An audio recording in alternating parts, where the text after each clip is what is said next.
The following program is brought to you by Mediacom and the Partnership for a Drug-Free Iowa.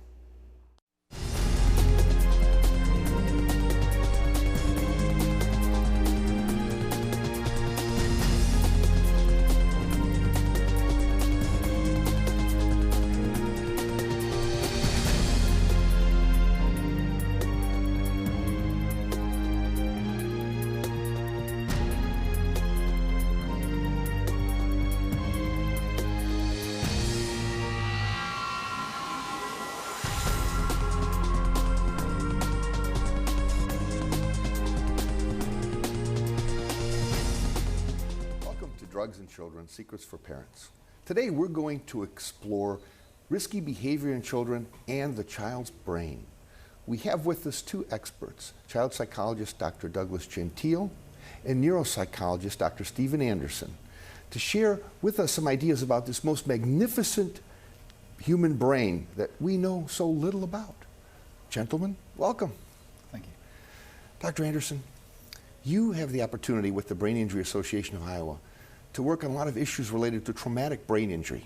And we know from learning about your research in traumatic brain injury that that gives us indicators on how the brain works and other ways in which we can learn about the brain that makes us understand other behavioral issues in life that aren't necessarily a traumatic injury. Can you share a little bit about your work? Sure. Clinically, I direct the neuropsychological rehabilitation program. So here we're working with people who have had injury to the brain, children and adults. The injury could be traumatic, it could be stroke, it could be brain tumor. There are many things that can go wrong with the brain. And there we try to really get people back on their feet to the extent possible, with a particular emphasis on thinking abilities. My research, much of it is focused on the effects of damage to the brain. I'm particularly interested in what happens when the brain is injured early in life, in childhood. Very good, thank you.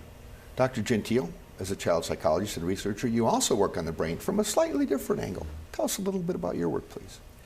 Well, a lot of my work deals with how children are learning, especially when they don't think they're learning, such as from watching television or playing video games. And one of the interesting things is that parents are often confused why kids do things. And often it's not that difficult an answer once we consider the brain. For example, parents often wonder, why do teenagers do such crazy things? Well, we now know that the brain is constantly changing throughout our lifespan, and there are parts of the brain that really have not fully developed into our 20s, really, and maybe even later than that. And one of those parts is what we think of as the impulse control area, how we learn to think through our actions, kind of the brakes. And what else is happening during adolescence? Well, we've got all the hormones and things like that. Well, that's the gas. So all gas, no brakes. Now you can understand teenage behavior. Well, that's interesting. So Dr. Anderson, now what's your spin on this? Are you actually dealing with what happens when a child runs on all gas? Connect the dots for me. Let me know a little bit about how you would connect the psychology of child's behavior with what you deal with in brain injury. Right. Well, taking off on this idea, it matters tremendously what part of the brain is injured. It matters at what age the brain is injured. One of the thoughts historically has always been that the child's brain is much more plastic. By plastic, I don't mean made of plastic, but it means it's better able to respond to influences such as rehabilitation. One of the things our research has shown is that it's a lot more complicated than that. It depends on what parts of the brain are injured. Some of the parts of the brain that might be considered sort of the brakes are particularly vulnerable to early injury. And in fact, we're seeing to some extent early injury could have a much more profound effect on behavior than the same injury in adulthood. That's very interesting. When we look at injury versus behaviors that you may look at in research, Dr. Gentile, is there a correlation there? Is there possibly some of the stuff that you research? Well, tell us a little bit about what you research. Well, some of the things I study are, for example, media violence and how that can influence children's attitudes and feelings and ultimately their behaviors, or whether they're watching educational television and how positive that can be for them. And the media have a much larger influence on kids than we really want to admit. And that could be for either a beneficial effect or for a negative effect. And part of it is because kids are learning naturally. The brain just is built for learning. And whether or not you think you are, you just have to see something once and you've already learned something about it. So whether somebody is healing from a brain injury or learning from scratch, very much the same mechanisms are in play here? They are. This issue, what he's describing, would fall under this heading of plasticity. Okay. So if you learn something new, you learn a new face today or a new name, there's a physical change in your brain that accompanies that new learning. So your brain is constantly being remodeled. Now, this is happening at just an exponential rate throughout childhood. It's a time of just tremendous change, and you have the change that we can observe in behavior and cognition, and you have physical changes in the brain that are continuing throughout adolescence into young adulthood. You know, I think that science is a wonderful arena to study, especially brain science. But like everybody else, I don't know a lot about it. And I know that both of you are parents, and both of you deal with brain science at the same time you're raising children. Let's come back from the break and continue this discussion. I'd like to hear what these professors know about children. Stay tuned for Drugs and Children, Secrets for Parents on MC22.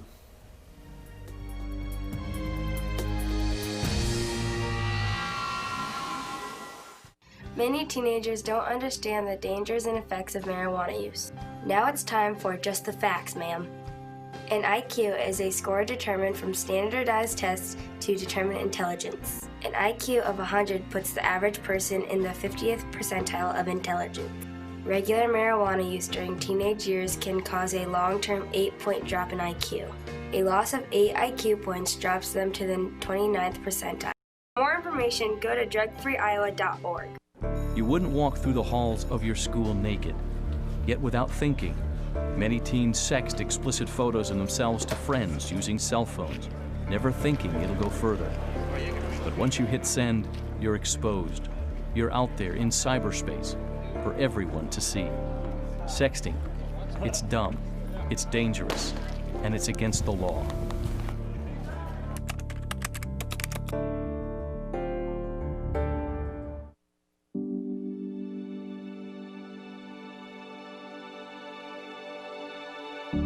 Children see magic in the world around them, and parents see the dangers. There is hope for the future if we face it together. Find out more about how you can protect your children from the risks of illegal drugs, prescription medications, and alcohol. Go to drugfreeiowa.org.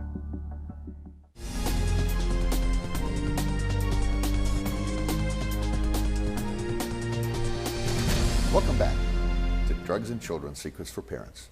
I'm your host, Peter Komendowski, and we have with us Dr. Gentile, child psychologist from Iowa State University, and neuropsychologist Stephen Anderson from the University of Iowa. Welcome back, gentlemen. Now, we talked about parenting and the fact that you're both parents and psychologists, so you know a lot about the brain. Douglas, share me a little bit about what it's like being a parent of teenage children and knowing a lot about how the brain works in a child. Well, I think one of the things that's interesting is that children think very differently from adults. And they go through different stages as they get older. And as adults, we think we remember how we thought as children, but we don't actually. And so kids get scared by different things than adults do. Kids have different connections between what they think the outcome of something is going to be than adults do. And they're just not nearly as good about thinking through why they're doing things. In fact, teenagers are the only people on the planet who tell you the truth when you ask them, why did you do that? They say, I don't know. and that's the correct answer, because humans actually are not very cognitive. We don't really have good reasons for most of the things we do. We do almost everything we do because we want to. And we then make up a reason afterwards. And teenagers are the only people who are actually honest about that. As adults, we like to, think that we're doing things because of specific reasons. And we can make up reasons, but really deep down, we do it because we want to do it. So even when we say we know what's better for our children and trust that ultimately they're going to learn exactly what we want them to learn, is really not true. Well, sometimes that's true. Okay. It's not that we never have good reasons for things, but often a lot of what we set as rules, some of those are really for the child's benefit, and some of those are because they make our lives a little easier. And so there's nothing wrong with that. But I think it is interesting to realize that kids have a little more direct access to a lot of these things, that a lot of our behaviors are based off of our emotions. Dr. Anderson, now you have a young adult in the household and a teenage child. And I remember in our conversation before the show, you said that's quite a different challenge. It is. Let's hear what you have to say about being a parent and a psychologist. Well, it's a challenge, I can tell you that. Certainly, having children is a great education, no matter how much you study throughout your academic career.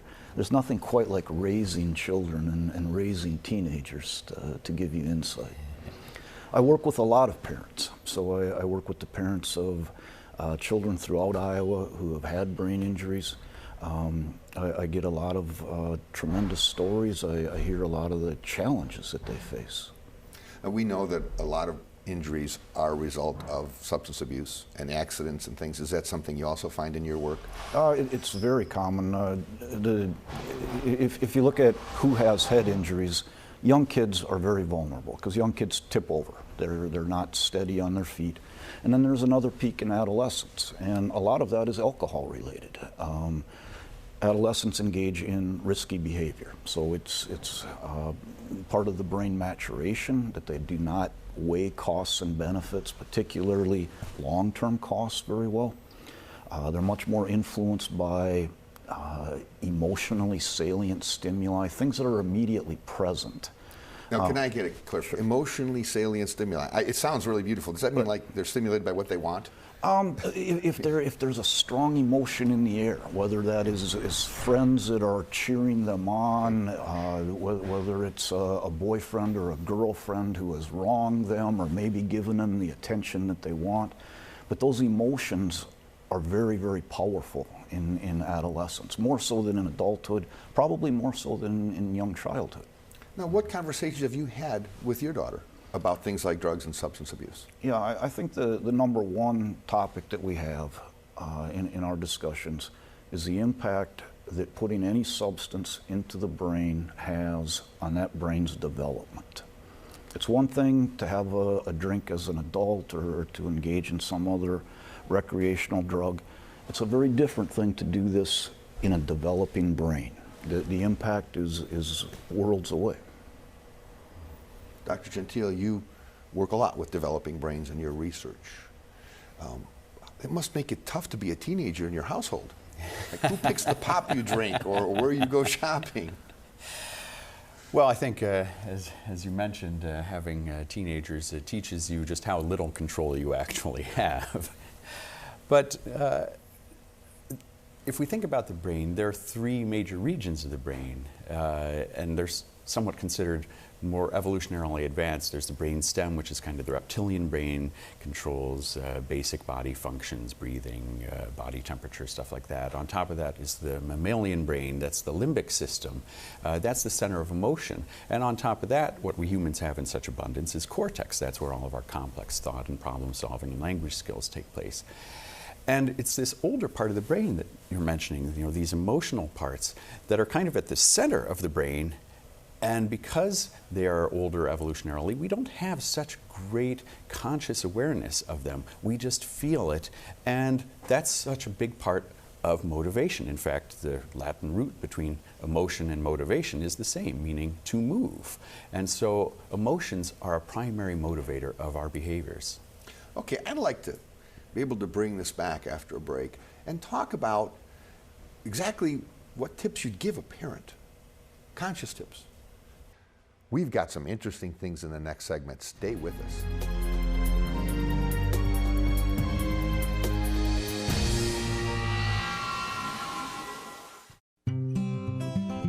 NFC, AFC, offensive linemen, defensive tackles, quarterbacks, and cornerbacks are all living united to ensure the academic success of millions of kids in our communities all the way to graduation day.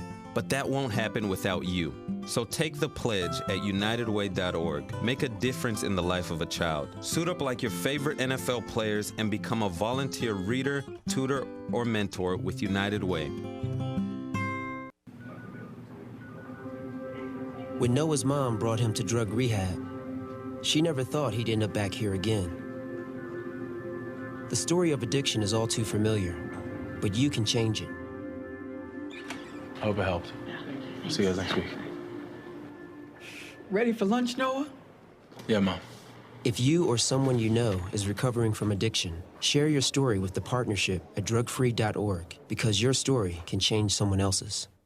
Hey, I'm Anderson Cooper. As a parent, you want to make sure that your child knows how to deal with bullying when they see it happening. And chances are they want to help, but they don't really know how.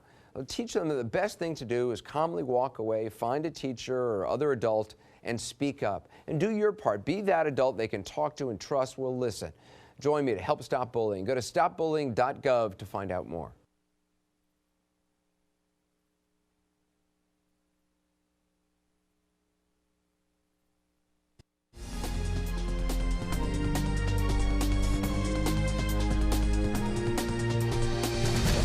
Drugs and Children, Secrets for Parents. Today we're talking about risky behavior in the child's brain. And our experts today, a child psychologist and a neuropsychologist, have had a lot of ideas they shared with us. I'm going to challenge them now to maybe ask a question of each other. I'd like to know what you think, because this is a new mix. Dr. Anderson, do you have a question for Gentile? Sure, I do. Many. But let me start with this. One of the things that comes out of my own work and neuroscience in general is the idea that our brain is so shaped by what we do. So how the brain develops through adolescence into adulthood, it's tremendously shaped by how we spend our time, by what comes in our ears, our eyes, what we do. And I'm frankly concerned about the effect of video games, of violent video games. As a parent of teenagers, I don't like these things, but they obviously have a very powerful effect on kids. Mm-hmm. Give me some advice. Well, I think one way of summarizing this is one of the world's top developmental neuroscientists said to me, Doug, brain science isn't hard. Everyone thinks it is. It's very simple. I can give it to you in one short sentence. The brain becomes what the brain does. And so if you spend a lot of time reading, your brain becomes an expert reader.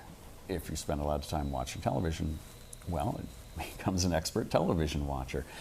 And we learn from watching other people. We can learn from doing it ourselves. So you're exactly right. When we're watching violence, what are we learning? Well, we're learning to be vigilant for enemies. We're learning that the world is a scary place. We're learning that aggression can solve problems. We're learning a whole lot of messages that are often not what parents really want to teach our kids. And the research is pretty clear on this, that kids do learn these aggressive attitudes. They do become desensitized. They do start thinking that violence is more acceptable, and they start getting more vigilant so that then when they get bumped in the hallway, they stop assuming it was an accident. They start assuming it had hostile intent. And the minute you make that tiny switch in the way you perceive the world, you can see, now I would react more aggressively. You can see where the behaviors start to become more aggressive. So it really is something of concern. But it's not just media violence that we should be concerned about. For example, we should be more concerned about educational media, because it turns out that's really powerful too, that there are studies showing that kids who are watching Sesame Street as preschoolers are still getting better grades in high school. That's how powerful the effect is, because the thing you learn, and the more you practice it, the better you learn it, until it becomes automatic. We kind of set the ball rolling in a certain direction, and it gathers speed and momentum as it goes on in that direction. You know, in substance abuse prevention, some of the guests we've had have actually talked about the correlation with their motivators like loneliness or maybe even being bullied, and they retreat into this world of things like video games and other technology-based behaviors. People in treatment often say that that has a correlation to substance abuse, that it helps stimulate sort of an environment where they might use drugs. So we've got this behavioral aspect of video games. What about, and I know none of you are an expert at this, but what are your feelings about the clinical aspects of how drugs might affect the brain, especially in combination with things like risky behaviors, whether it's riding a bike without a helmet, or playing too many hours of video games and just becoming inundated with those messages. Right. Well, as we talked about earlier, the young brain, the decision-making ability of that young brain is not the same as an adult brain. And there's a susceptibility to sort of the immediate feel-good aspect of things. These games are exciting. They're fun. They stimulate the reward centers of the brain. The idea that it has something along the lines of an addiction to a substance, it's clearly not the same thing, but the parallels are certainly there. Now, if we could step out of this environment of research and study to an environment maybe of what could we share that could help people manage their own children's time and experiences with both risky behaviors and media. Do you feel comfortable with giving some advice to our viewers? It'll be worth every penny that they're paying for it. Great. We'll come back after the break and get some advice as a parent for what you can do to manage this terribly confusing environment about the brain.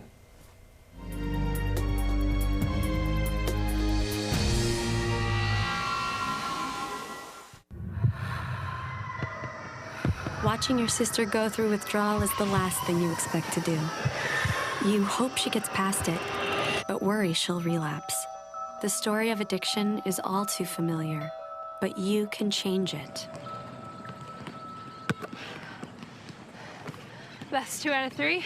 If you or someone you know is in recovery from addiction, share your story with the partnership at drugfree.org, because your story can change someone else's. I thought texting friends on her cell phone was harmless. But there she is, our daughter, topless for everyone to see. I'm so embarrassed for her. I can't even imagine what she must be feeling. How did this happen? What was she thinking? Someone sent our teenage son a photo of a naked classmate. If he forwards it, it's a crime. Our son committing a crime? I had no idea. And he could be labeled a sex offender. Tell your teen, sexting is a crime. Please, listen carefully. This is for real. We will save the life of a child. There are dangerous drugs in the hands of young children in Iowa. Synthetic drugs, sometimes called fake marijuana, and bath salts. They are in our communities and schools. Talk to your children now. Get help at drugfreeiowa.org.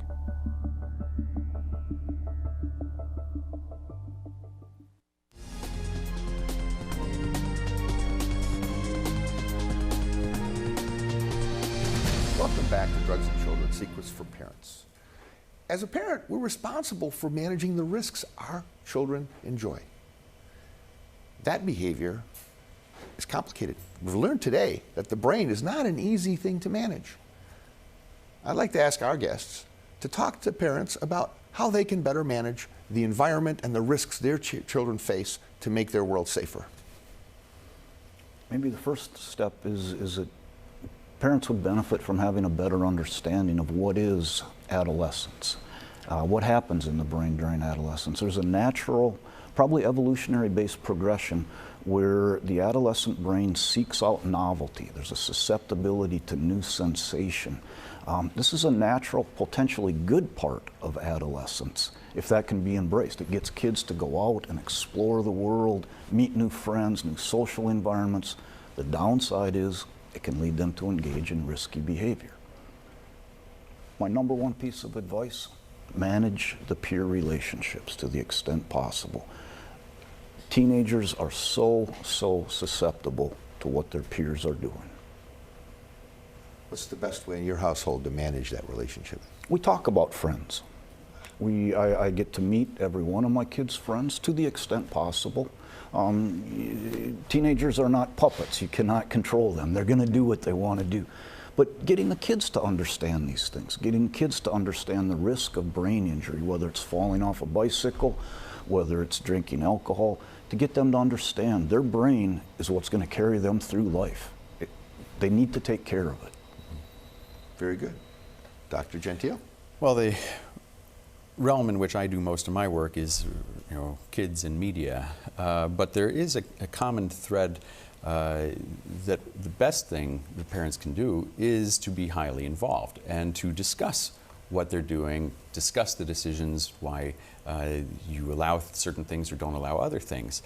And with regard to media, where I can be very specific, parents who set limits on how much time their kids are watching television and playing video games, who set limits on what the content is they're allowed to watch, and also discuss the content, how realistic it is, whether these are appropriate ways of showing the world or thinking about things.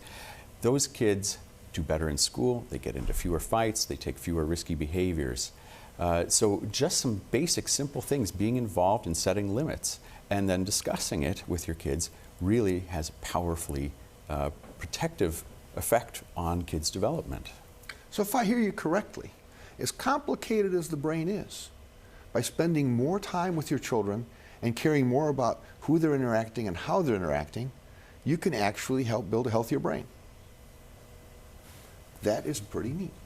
Now, from your own experiences, can you share any stories about things that may have happened in your own family or friends that reinforce that? Well, I think that starting early is one of the things that helps a lot. If you're just starting and you want to start talking to your kid and now they're a teenager, it's going to be a little rockier trying to figure out how to negotiate that.